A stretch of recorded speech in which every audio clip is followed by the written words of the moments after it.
तो देखिए, सबसे पहले तो आप लोगों को दिखा देता हूँ।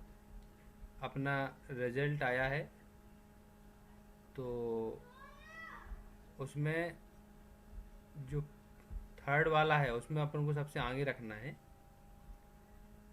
ये देखिए, मिनट को ना।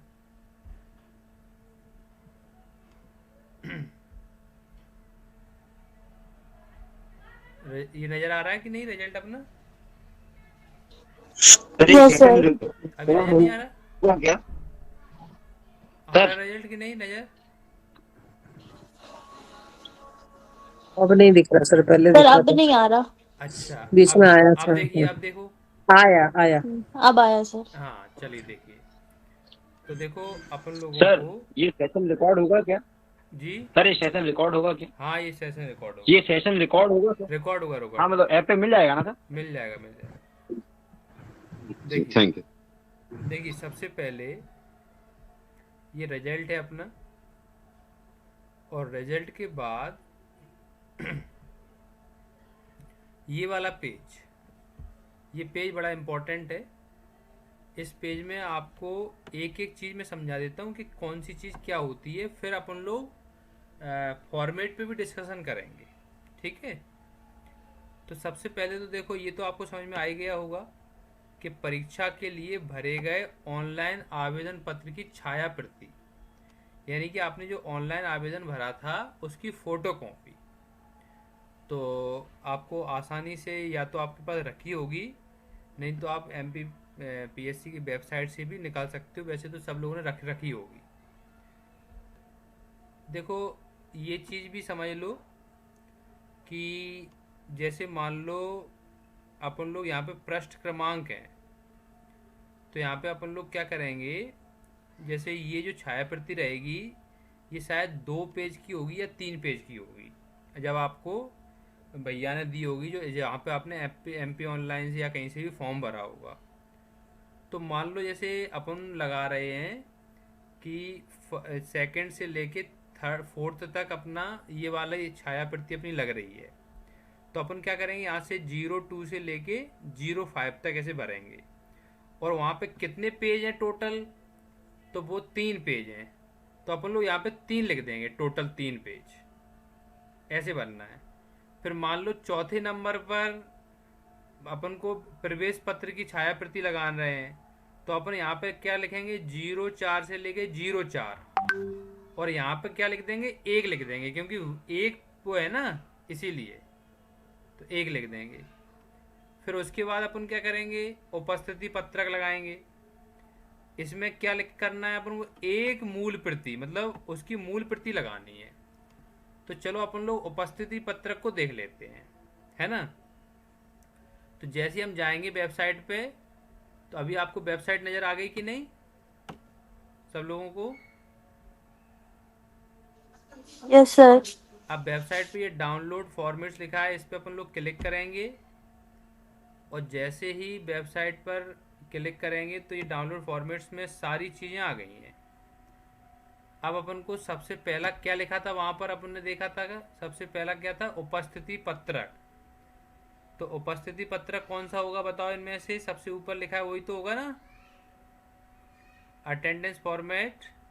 तो इसको अपन लोग डाउनलोड कर लेंगे। डाउनलोड करने के बाद ये हमारे सामने आ चुका है, उपस्थिति पत्रक। इसमें अपन भरेंगे। अपन लोगों को क्या करना है, इन्होंने अच्छा ये किया कि सबसे पहले तो अपन को जो अपन ने वहाँ पे फॉर्म भरा था, तो उसका आवेदन क्रमांक वगैरह सब उसी में लिखा हुआ है। तो अपन लोग क्या करेंगे, यहाँ पे देखो लिखा हुआ है ना कि ऑनलाइन आवेदन पत्र जो अपन ने भरा था वो सबसे पहले लगाना है। उसमें ये सब कुछ लिखा हुआ है, आवेदन क्रमांक यानी एप्लीकेशन नंबर। अपने रोल नंबर में भी लिखा था, जो एडमिट कार्ड आया था उसमें भी लिख सकते हो अपन लोग, उसमें से भी देख सकते हैं। तो अपन एप्लीकेशन नंबर भर देंगे, फिर उसके बाद रोल नंबर भर देंगे, फिर उसके बाद विज्ञापन क्रमांक। तो विज्ञापन क्रमांक आप देख सकते हो, ये साफ साफ लिखा हुआ है, देखो विज्ञापन क्रमांक, ये देखो ये लिखा हुआ है, सबको दिखाई दे रहा होगा, देखो 27/2024 दिनांक लिखा है ना, ये है ना। Yes sir. तो इसको भर देंगे अपन लोग आसानी से। फिर परीक्षा का नाम, तो परीक्षा का नाम क्या है अपना? सहायक प्राध्यापक अंग्रेजी। इंग्लिश में लिख रहे हो तो इंग्लिश में भी लिख सकते हो, असिस्टेंट प्रोफेसर इंग्लिश 2024 यानी कि 2024 ऐसे लिखना है। फिर आवेदित पद का नाम, तो पद का नाम भी क्या है हमारा? सहायक प्राध्यापक अंग्रेजी यानी कि असिस्टेंट प्रोफेसर इंग्लिश। फिर विभाग का नाम, तो विभाग के नाम में अपन लोग क्या लिखेंगे? उच्च शिक्षा विभाग मध्य प्रदेश शासन, या फिर इंग्लिश में लिख रहे हो तो आप क्या लिखोगे? Higher education MP government bracket में करके, है ना। आवेदक का नाम यानी कि आपका नाम पहले हिंदी में लिखना है, पूरा सही से लिखना है, और फिर अंग्रेजी में लिखना है। उसके बाद वर्तमान डाक पता, जो आपका पता है वो आप आसानी से भर दोगे, इसको कोई बताने की ज़रूरत नहीं है। ईमेल आईडी आप आसानी से भर दोगे। आवेदक का मोबाइल नंबर आप आसानी से भर दोगे। और उसके बाद ये भरना नहीं है क्योंकि ये साक्षात्कार के समय भरना है, तो अपन को ये अभी छोड़ना है यहाँ पर। तो पहले वाले में मुझे नहीं लगता कोई दिक्कत हुई होगी आपको ये उपस्थिति पत्रक में। उसके बाद अपन लोग व्यक्तिगत विवरण पे देखते हैं, पॉइंट नंबर 4 दिया हुआ है। इसमें अपन को क्या करना है, ये बात समझ लो ध्यान से सब लोग। अब इसको अपन लोग समझ लेते हैं। व्यक्तिगत विवरण पत्रक में अपन को एक मूल प्रति और 5 छाया प्रतियां, लेकिन इसमें भी ध्यान रखो, इसमें एक चीज ध्यान रखना है कि जैसे अपन ने व्यक्तिगत विवरण, पहले मैं खोल लेता हूं जिससे आपको एकदम क्लियर हो जाएगा। पर्सनल इंफॉर्मेशन, ये फॉर्मेट इसको अपन ने डाउनलोड कर लिया। ये व्यक्तिगत विवरण आ गया, 6 प्रतियों में देना है। इसमें आपको क्या करना है, ये पूरा भर लेना है पहले से ही, है ना। मैं यहाँ पे अभी आपको पूरा बता देता हूँ कि कैसे कैसे भरेंगे। पूरा भर लेंगे अपन लोग, और भरने के बाद फिर अपन लोग क्या करेंगे, इसकी फोटो कॉपी कराएंगे, ठीक है। 5 फोटो कॉपी कराएंगे, लेकिन पासपोर्ट साइज जो फोटो चिपकाएंगे वो अपन पहले नहीं चिपकाएंगे, जब 6 प्रतियां हो जाएंगी तब हर पे चिपकाएंगे। ये बात समझ रहे हो कि नहीं आप लोग? पहले भर लेना, फिर फोटो कॉपी करा लेना, फिर मतलब ऐसा मत करना कि फोटो लगा के आप उसकी फोटो कॉपी करवा रहे हो, है ना। फिर अलग अलग फोटो लगा देना उस पर, पहले फोटो भर के उसके बाद फोटो कॉपी करा लेना, फिर अलग अलग फोटो लगा देना। ये बात क्लियर हो गई कि नहीं? Yes sir. अब देखिए, आवेदन क्रमांक इसमें भी बनना है, पंजीयन क्रमांक यानी कि रोल नंबर इसमें भी बनना है, साक्षात्कार तिथि छोड़ देना है क्योंकि हमें पता नहीं है अभी। विज्ञापन क्रमांक इसमें भी बनना है, परीक्षा का नाम, आवेदित पद का नाम, विभाग का नाम सेम टू सेम है, आवेदक का नाम सेम टू सेम है, पिता का नाम भर देंगे, पिता का नाम। उसके बाद फिर जन्म दिनांक आपको हाई स्कूल मार्कशीट के अकॉर्डिंग बननी है। वैसे तो सबकी एक ही होगी आपको, लेकिन हाई स्कूल प्रमाण पत्र में जो दिए उसके अनुसार ये भरनी है, तो वो भर दोगे आप। फिर शब्दों में लिख देना, शब्दों में जो भी दिन आपकी जन्म तिथि है उसको शब्दों में लिखना है। जैसे मान लो आपकी 2 मार्च 1995 है या 2000 है, तो आप क्या लिखोगे, 2 ऐसे करके मार्च 2002 जो भी है ऐसे लिखोगे शब्दों में, है ना। ये अपन ने हो गया। फिर यहाँ पे लिखा है दिनांक, तो आपको यहाँ पे क्या भरना है, जो खाली स्थान है 25 भरना है। 1/1/2025 को आपकी आयु कितनी थी। तो अच्छी बात यह है कि आपने जब ऑनलाइन फॉर्म भरा था उसमें ही लिखा होगा ये बात कि 1/1/2025 को कितनी आयु थी आपकी, वही टिप टाप के यहाँ पे लिख देना है आपको। उसके बाद आपका जन्म स्थान कहाँ हुआ है, तो वो स्थान भरना है, शहर भरना है, जिला भरना है, राज्य भरना है, ठीक है। फिर उसके बाद यदि आपके आवेदक मध्य प्रदेश का निवासी है तो कितने वर्षों से निवास कर रहा है। तो अगर आप जन्म से मध्य प्रदेश में ही रह रहे हो तो आपको लिखना है जन्म से, और ज़्यादातर लोग जन्म से ही हैं। और जो अगर बाहर का है तो मेरे को बता दो, तो मैं उसको अलग से बता। कोई है क्या जो बाहर का हो? कोई नहीं है, तो अपन लोग यहाँ पे जन्म से भर देंगे। उसके बाद यहाँ पे अपन लोग क्या, आवेदक मध्य प्रदेश की घोषित आरक्षित श्रेणी का सदस्य है, तो अगर आप किसी कैटेगरी से बिलोंग करते हो तो आप वो कैटेगरी लिख दोगे। फिर अपनी कैटेगरी के सर्टिफिकेट से जारी प्रमाण पत्र क्रमांक लिख दोगे, दिनांक लिख दोगे, है ना। और यहाँ पे हाँ लिख दोगे। क्या प्रमाण पत्र विधिवत सक्षम अधिकारी द्वारा जारी किया गया, तो हाँ लिख दोगे। फिर आवेदक का वर्तमान पता लिख देना, स्थायी पता अगर आपका वही है तो वही लिख देना, अलग आपका स्थायी पता अलग है, आप किराए से रहते हो तो पहले वर्तमान पता में आप वो लिख देना, स्थायी पता में आपका जो है वो लिख देना। मूल निवास स्थान कहाँ का है तो आप लिख सकते हो, है ना, मध्य प्रदेश का है, जिला कौन सा है वो लिख सकते हो, है ना। आवेदक का आधार कार्ड नंबर लिख देना, ईमेल आईडी लिख देना, मोबाइल नंबर लिख देना, दोनों अगर आपके पास दो नंबर है दो लिख देना। उसके बाद यहाँ पे आ जाओ, तो यहाँ पर सेक्शन आप क्या करोगे, हाई स्कूल जिसको मैट्रिकुलेशन भी बोलते हैं, तो किस वर्ष पास किया था, कब पास किया था। दिनांक आपको याद नहीं है तो जैसे मान लो कि किसी ने 2010 में पास किया एग्जाम्पल के तौर पे, तो वो क्या लिखेगा, मार्च 2010 में पास किया, मार्च लिख देगा ऊपर, यहाँ पे लिख देना 2010 और यहाँ लिख देना मार्च, मार्च ऐसे लिख देना, ठीक है। दिनांक आप 31 मार्च भी लिख सकते हो चाहो तो इसमें कोई इशू नहीं है, क्योंकि हम लोग जब पास होते हैं तो मार्च रहता है वो महीना, तो मार्च लिख सकते हो, है ना। उसके बाद अपनी कितनी परसेंट आई है वहाँ लिख, यहाँ पे नीचे लिखना है परसेंटेज, ऊपर लिखना है कितने में से कितने आए हैं। जैसे मान लो 500 में से 349 नंबर आए हैं तो 349 पहले लिखोगे, फिर डैश लगाओगे, फिर 500 लिख दोगे। परीक्षा के विषय हाई स्कूल में आपके जो भी विषय हैं, इंग्लिश, हिंदी, एसएसटी, साइंस, ये छोटे छोटे उसमें कॉमा कर करके लिख देना, या फिर आप ऑल सब्जेक्ट्स भी लिख सकते हो, लेकिन ऑल सब्जेक्ट की जगह आप ऐसे लिख देना, Hindi, English, SST, Sanskrit, mathematics, ये ऐसे छोटे छोटे शब्दों में। शैक्षणिक संस्था का नाम लिख देना, आपने कहाँ से पास किया स्कूल का नाम लिख देना, और यहाँ पर आप वो यहाँ पे आपको अभी छोड़ना है, जब आपके पूरे कंप्लीट हो जाएंगे फॉर्म तब आप कौन से नंबर पे लगा रहे हो अपनी अंक सूची, उसको नाम दोगे ना आप अंक सूची को, कि 13वें नंबर पे लगा है कि 12वें नंबर पे लगा है, तो वो लिखोगे यहाँ पर, है ना। ये बात समझ में आ गई। तो आपको यहाँ पे क्या करना है, वो नंबर लिखने हैं। इंटरमीडिएट मतलब हायर सेकेंडरी तो वो वर्ष वगैरह लिख देना, यहाँ पे अपने वो लिख देना कि कितने नंबर पे वो लगा हुआ है, कितने पेज नंबर पे। स्नातक है, स्नाकोत्तर है, सेम टू सेम ऐसे ही रखना है। अन्य वांछित आहर्ताएं आपके पास और क्या है, जैसे मान लो आपके पास पीएचडी भी है तो आप पीएचडी लिखोगे, है ना। आपके पास अगर मान लो बीएड भी है तो आप यहाँ पे अतिरिक्त में चले जाओगे, अतिरिक्त में लिख देना। आपके पास पीएचडी नहीं है, मतलब पीएचडी नहीं है और बीएड है, तो आप यहाँ पे बीएड लिख दोगे, लेकिन यहाँ वांछित लिखना है। जैसे हम लोग असिस्टेंट प्रोफेसर में बीएड का कोई रोल ही नहीं है, तो बीएड को हमेशा अतिरिक्त में रखना है, राइट। और यहाँ पे पीएचडी रखना है, तो आप पीएचडी यहाँ पे अतिरिक्त में आप बीएड भरोगे कि बीएड है ना। नहीं है तो खाली छोड़ दो, अंडरस्टूड। ऐसा कर सकते हैं। Yes sir. उसके बाद यहाँ पे देख लेते हैं सर भैया। रनिंग जी बताइए कोई रनिंग क्वेश्चन। पीएचडी अब नीचे चलते हैं साहब।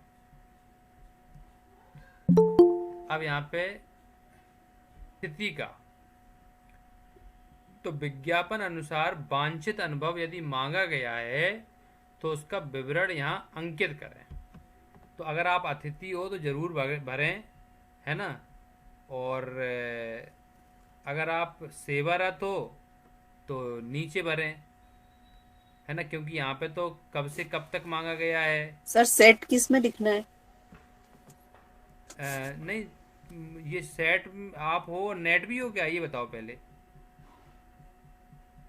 ओनली सेट हो कि नेट हो, बताइए। चलो आगे देखें। सेट अकेले हो तो सेट में वांछित में डालना, अगर सेट अकेले हो तो। अब देखो, विज्ञापन अनुसार वांछित अनुभव यदि मांगा गया है तो इसका विवरण यहाँ पे अंकित करें। अगर आप कर्मचारी हो, मतलब जिसमें अतिथि विद्वान शामिल है, तो वो आप भर देना, नहीं हो तो छोड़ दो इसको। नीचे वाला भी अगर नहीं हो तो छोड़ दो इसको, और अगर हो तो इसमें पूरा भर देना वो चीज़ें जो भी हैं, है ना। यदि आप किसी अन्य संस्थान में मध्य प्रदेश शासन की सेवा को छोड़कर सेवारत हैं तो भर देना, नहीं हो तो छोड़ देना उसको। उसके बाद ये, यदि आप भारत के नागरिक हैं, बिल्कुल है भैया। यदि आप भारत के नागरिक नहीं हैं तो क्या आपने, नहीं बिल्कुल, हम तो इसको छोड़ ही देंगे, है ना, हम तो ऊपर वाला हाँ भर देंगे बस। क्या आप विवाहित हैं? अगर हो तो हाँ, नहीं हो तो नहीं भरना है। अगर है तो एक से अधिक जीवित पत्नियां हैं या पति हैं, ये ना। हमारी तो एक ही पत्नी है तो हम तो इसमें भरेंगे नहीं।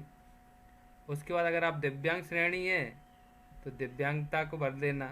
भूतपूर्व सैनिक हैं तो भूतपूर्व सैनिक तो मेरे हिसाब से अपने में कोई नहीं है, तो अपन छोड़ो इसको।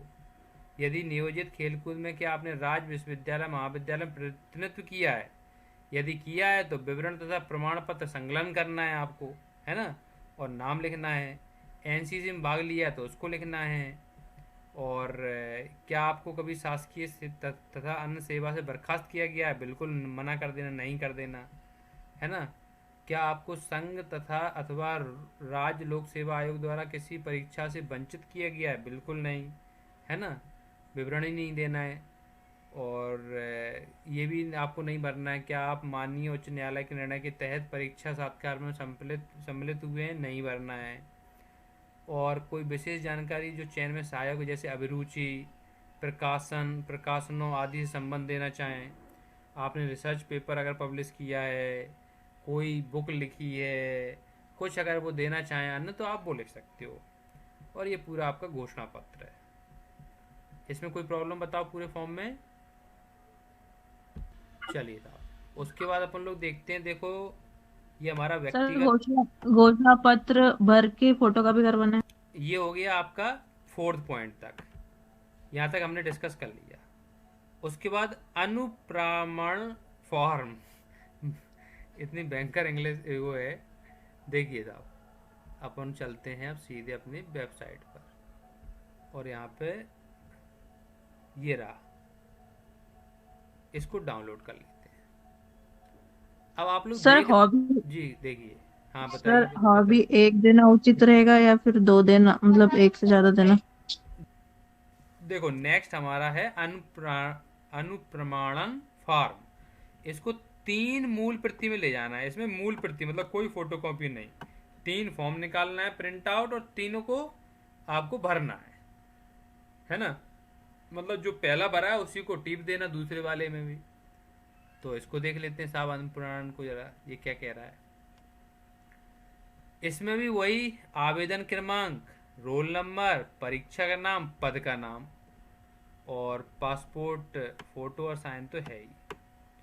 उसके बाद पूरा नाम यहाँ पे लिखना है, सरनेम लिखना है, स्पष्ट अक्षरों में लिख देंगे। वर्तमान पता लिखना है, स्थायी पता लिखना है, इसमें कोई दिक्कत नहीं होना चाहिए मेरे हिसाब से। आधार कार्ड, आवेदक का ईमेल आईडी, आवेदक का मोबाइल नंबर, सब आप भर सकते हो, है ना। अब यहाँ पे निवास अवधियाँ सहित उन स्थानों को ब्यौरे जहां आप पिछले 5 वर्षों के दौरान 1 वर्ष से अधिक समय तक रहे हों। यदि विदेश, जिसमें पाकिस्तान भी शामिल है, में रहे हों तो उन सभी स्थानों के ब्यौरे दिए जाने चाहिए जहां आप 21 वर्ष की आयु के बाद 1 वर्ष से अधिक समय तक रहे हो। ये लिखना है ना। अगर आप नहीं रहे हो, वहाँ पर अपन एजुकेशन भी वहीं से ली हो कहाँ से, तो वो भी लगाने पड़ेंगे, कहाँ जैसे से? मैंने अजमेर से किया है एमए। नहीं, आप वैसे एमपी के निवासी हो गए, हाँ जी सर। लेकिन आप पढ़ाई करने के लिए एमए के लिए अजमेर चले गए थे। नहीं सर, मेरी शादी अजमेर में हुई है और मैंने वहीं से एमए किया है। अच्छा अच्छा, तो आपको मेंशन करना है कब से आपकी शादी हुई, वहां से लेके कब तक आप रही हो। शायद अभी तक भी रह वो रही सर, होगी वहां पे, मायके में तो आ जाते होगे थोड़े दिनों के लिए। हाँ सर, सोशियोलॉजी से भी किया था मैंने सर वहीं से एमए, अच्छा, तो वो भी मेंशन करना पड़ेगा सर। यहाँ पर, यहाँ नहीं मेंशन करना है। हाँ जी सर। यहाँ से, यहाँ पे तो बस ये बताना कि इतनी डेट से लेके इतने तक रहे हैं। शादी हो गई थी मेरी, हाँ, बस यही। शादी हो गई थी, ऐसे लिख देना। हाँ, यहाँ पे, बाकी सर डॉक्यूमेंट सारे मेरे यहीं के हाँ मैंने चेक भी करवाए। डॉक्यूमेंट है, लेकिन शादी हो गई थी तो वहां से वहां तक, मतलब उनने ये पूछा है कि 21 साल के बाद आप 1 साल से ज्यादा कहाँ कहाँ रहे हो, जी जी। है ना। अब जैसे मान लो कोई हम जैसा है, हम तो शुरू से मध्य प्रदेश में ही रहे हैं, ग्वालियर में ही रहे हैं, तो हम तो जन्म से लेके वर्तमान तक लिख देंगे, जन्म से वर्तमान, यहाँ यहाँ रहे हैं। है ना। हाँ तो सर मेरी स्कूलिंग का नहीं आएगा, मैं झाबुआ में 7 साल रही, क्योंकि मैं तो 6 to 12 तक रही, तो वो तो नहीं मेंशन होगा। वो नहीं होगा क्योंकि 21 वर्ष की आयु के बाद लिखना है जी सर, है थैंक यू ना। सर। उसके बाद पिता और माता का विवरण लिखना है, यहाँ पे पूरा नाम लिखना है, वर्तमान डाक पता, स्थायी पता दोबारा लिखना है। उसके बाद आपके पिता क्या करते हैं, व्यवसाय लिखना है उनका, है ना।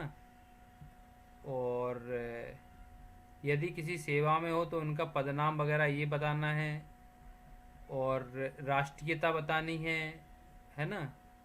जो देखो यहाँ पे पिता की राष्ट्रीयता सब में इंडियन इंडियन इंडियन, भारतीय भारतीय भारतीय लिख देना। और वैसे तो अपने यहाँ में कोई होगा ही नहीं जो बाहर का हो, अगर नहीं है तो सब में इंडियन इंडियन यानी कि भारतीय भारतीय भारतीय।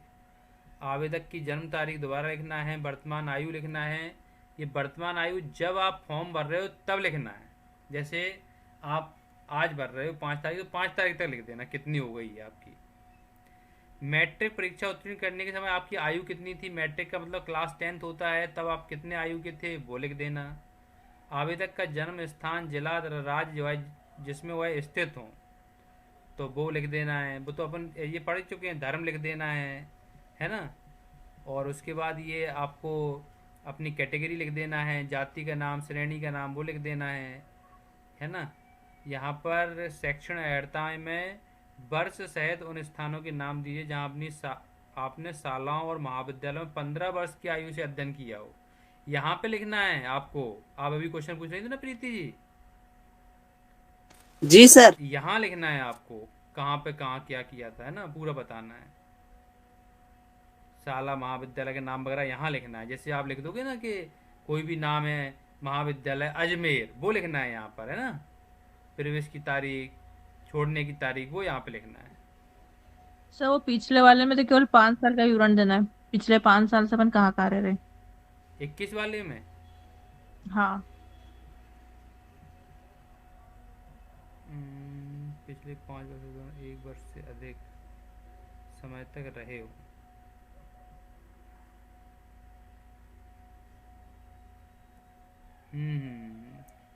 हाँ, पिछले 5 वर्ष का देना है आपको, कहाँ से कहाँ रहे हो।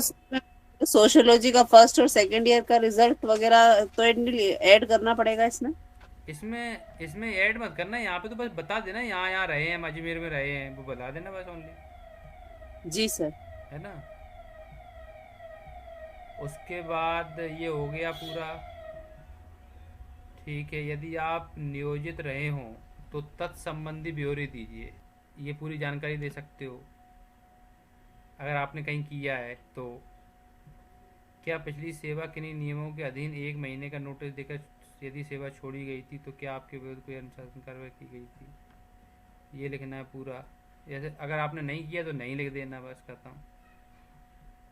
गिरफ्तार किए गए नहीं भैया, मुकदमा चलाया गया नहीं, नज़रबंद रखे गए नहीं, जो भी है आप पे, है ना, न्यायालय द्वारा जुर्माना किया गया नहीं, राइट, ये सब आपको नहीं नहीं में ज़्यादातर भर देना है ना। विवर्जित अयोग्य नहीं ठहराए गए, ये सब ज़्यादातर आप पढ़ लेना और नहीं भर देना, राइट। पुलिस थाने वगैरह में ये सब छोड़ देना, आपने किया ही नहीं है, किया गया दंड वगैरह ये छोड़ो। ऐसे संगठन जो सरकार द्वारा विधि विरुद्ध घोषित किया गया था अथवा किया गया है कि सदस्य नहीं भैया, ये कुछ नहीं है ना। दिनांक, उम्मीदवार, हस्ताक्षर वगैरह ये लिख दोगे, स्थान लिख दोगे।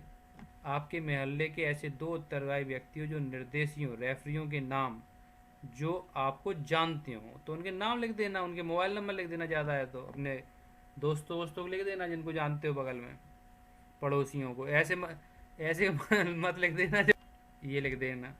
सर अगर पड़ोसी के अलावा लिखे नहीं लिख सकते, पड़ोसी ही लिखना है। मोहल्ले के लिखना है, मोहल्ले के, इसीलिए, हम्म। है ना। और नीचे वाला ये अपन को भरना नहीं है, नियुक्तिकर्ता कार्यालय द्वारा भरा जाएगा, राइट, ये अपन को भरना नहीं है। तो इसमें कोई दिक्कत में, एक पेज में ज़्यादा कुछ नहीं बनना है, नॉर्मल वही चीज़ें हैं जो पूछी गई हैं, और यहाँ पे हस्ताक्षर वगैरह करना है और लगा देना है, इसमें कुछ नहीं है एक पेज वाले में। उसके बाद देखें अपन, फिर हाई स्कूल की मार्कशीट आपको लगानी है, हायर सेकेंडरी की लगानी है, छाया प्रति यानी फ़ोटो कॉपी लगानी है। उसके बाद अहर्ता से संबंधित, देखो ये चीज़ ध्यान से समझ लो।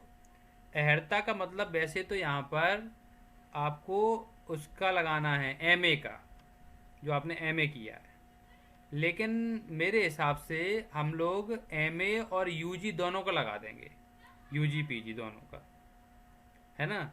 वैसे देखा जाए तो यहाँ पे केवल एमए की मांगी गई है, क्योंकि अहर्ता अपनी एमए है, मास्टर है, लेकिन फिर भी अपन लोग यूजी और पीजी अपन लगा देंगे। ठीक है,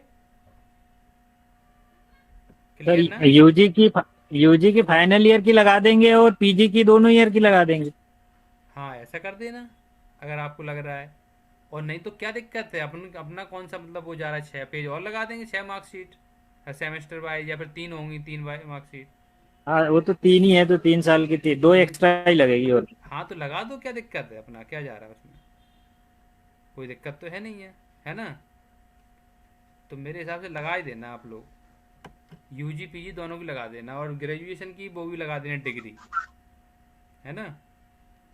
sir graduation sir post graduation की डिग्री नहीं ली है, मतलब मार्कशीट, हम्म। पर डिग्री अभी है नहीं मतलब। तो डिग्री के लिए आवेदन कर दो और प्रोविजनल ले लो, प्रोविजनल लगा दो, उसके बाद में उसको लगा देंगे इंटरव्यू के टाइम के मैं डिग्री लेने के लिए आया हूँ सर, अभी यहाँ पे मैंने प्रोविजनल डिग्री ले ली है और उसके लिए आवेदन कर दिया है। हाँ तो वो कहाँ पे प्रोविजनल, लेने आए आप? देखिए प्रोविजनल ईश्वर डिग्री जी कहाँ? आप लगा देना ईश्वर जी, मैं और जबलपुर आवेदन में वाली हूँ स्लिप अभी भी यार, लगा डिग्री देना। लेने के लिए मैं आया था, मैं यहाँ पे यूनिवर्सिटी में। हाँ? कौन सी यूनिवर्सिटी में? मेरा ये डिग्री का समझ में आ गया ना, आपको प्रोविजनल लगानी है, प्रोविजनल लेके, और सर जो यूज जो सर यूजी पीजी नल है मेरे पास। दोनों प्रोविजनल हैं। हम्म। अरे तो फिर प्रोविजनल 6 महीने के लिए वैलिड रहती है बोल रहे थे, जिस दिन 6 महीने तक ही हाँ रहती हाँ, है। ये बात बिल्कुल सच है, 6 महीने तक वैलिड रहती है। तो फिर ऐसा, उसके बाद ये अहर्ता हो गया, फिर यूजीसी नेट सेट वगैरह ये प्रमाण पत्र लगाने हैं जो भी आपके पास हों। प्रदेश के शासकीय महाविद्यालय में अतिथि विद्वानों के लिए है भैया, जितने लोग भी अतिथि विद्वान हैं वो ध्यान से भरना है इसको, आपको बड़ा लाभ मिलेगा, इसका ध्यान रखना अतिथि विद्वान वाले का। और रोजगार कार्यालय में पंजीयन सबका है कि नहीं बताओ, नहीं है तो कर लेना, ऑनलाइन हो जाता है तुरंत वो। हाँ सर, जी सर मेरा है, हाँ सबका पर है सर वो, मेरे पास भी डिग्री है ना। उसके बाद मूल निवासी ये लगा देना। उसके बाद आपका जो भी आरक्षित श्रेणी का है, ओबीसी एससी एसटी वो लगा देना। फिर मूल निवासी ना होने की स्थिति में क्रीमो लेयर, मतलब अगर आप ओबीसी से हो तो क्रीमियो लेयर एक होता है, एक नॉन क्रीमियो लेयर होता है। तो नॉन क्रीमियो लेयर में वो लोग आते हैं जिनको आरक्षण चाहिए, जिनकी जो अर्निंग है वो कम है, और क्रीमियो लेयर हो तो फिर उसका एक अलग वो है। तो वो घोषणा पत्र लगाना, एक मूल प्रति, वो यहाँ पे वेबसाइट पे दिया हुआ है। जैसे आप जाओगे तो वेबसाइट पे दिया हुआ है, यहाँ पे आप देख सकते हो।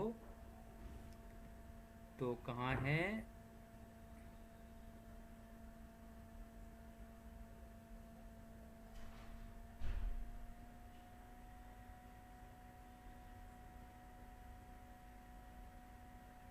ये रहा घोषणा पत्र अन्य पिछड़ा वर्ग के उम्मीदवारों हेतु, ये आपको डाउनलोड कर लेना है और पूरा भर देना है ना। ये भरना है आपको, वही क्रीमी लेयर वाला, ये पूरा लिखना है। ओके, अगर ओबीसी से हो तो। उसके बाद फिर ये हो गया, क्रीमी लेयर वाला कहाँ हो गया है। फिर ये ईडब्ल्यूएस वाला है, ये आप भर सकते हो अगर ईडब्ल्यूएस से ही हो तो।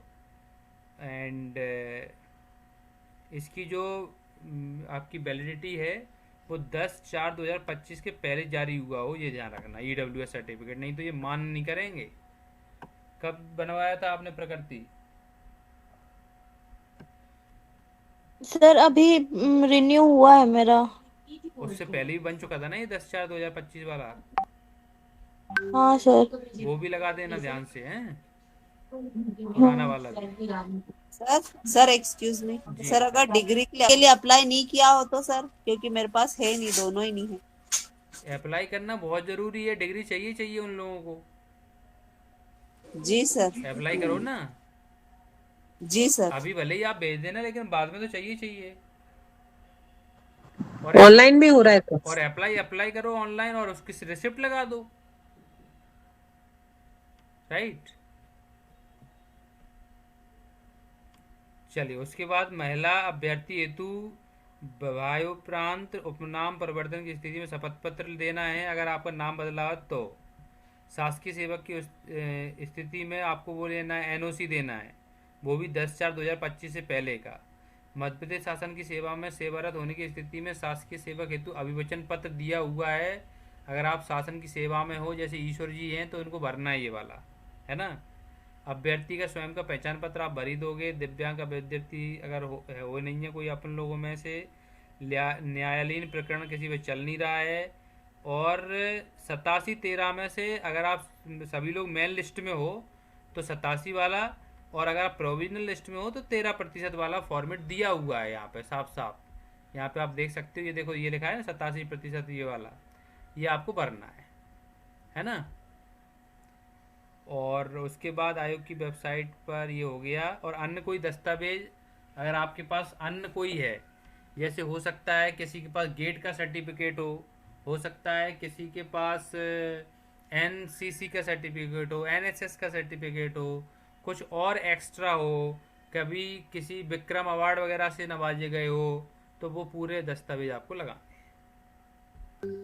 इसमें 87 वाले में अगर हम लोग 87% में, वैसे हम लोग सब लोग 87 वाले ही हैं, और कोई प्रोविजनल में भी होगा तो प्रोविजनल वाला अलग भरेगा। अपन को मतलब ये घोषणा देनी है कि 87 वाला 13% में नहीं जा पाएगा और 13% वाला 87% में नहीं जा पाएगा। ये घोषणा पत्र उनका ये दिया हुआ, देखो मैं दिखा देता हूँ, ये देखो, है ना। इसको अपन डाउनलोड कर लेंगे। ये देखो, ये लिखा हुआ है ना, यहाँ पे बस विज्ञापन क्रमांक वगैरह भरना है, साक्षर ये बनना, नाम वगैरह भरना है, और यहाँ पे बस यही लिखा हुआ उन्होंने मेन, कि मैं यह अभिवचन देता हूँ या देती हूँ कि चयन प्रक्रिया के किसी भी स्तर या पर अथवा चयन प्रक्रिया के पश्चात भी मैं जिस भाग के लिए लघु सूचीकृत हूँ उसके अतिरिक्त अन्य भाग पर मैं परिवर्तन हेतु भविष्य में कोई दावा आपत्ति प्रस्तुत नहीं कर सकूंगा। ये पहले से लिखवा रहे हैं ये लोग, ओके। और उसके बाद ये हस्ताक्षर वगैरह मांग के बाद 1 पेज का है छोटा सा, ये कर देंगे अपन लोग।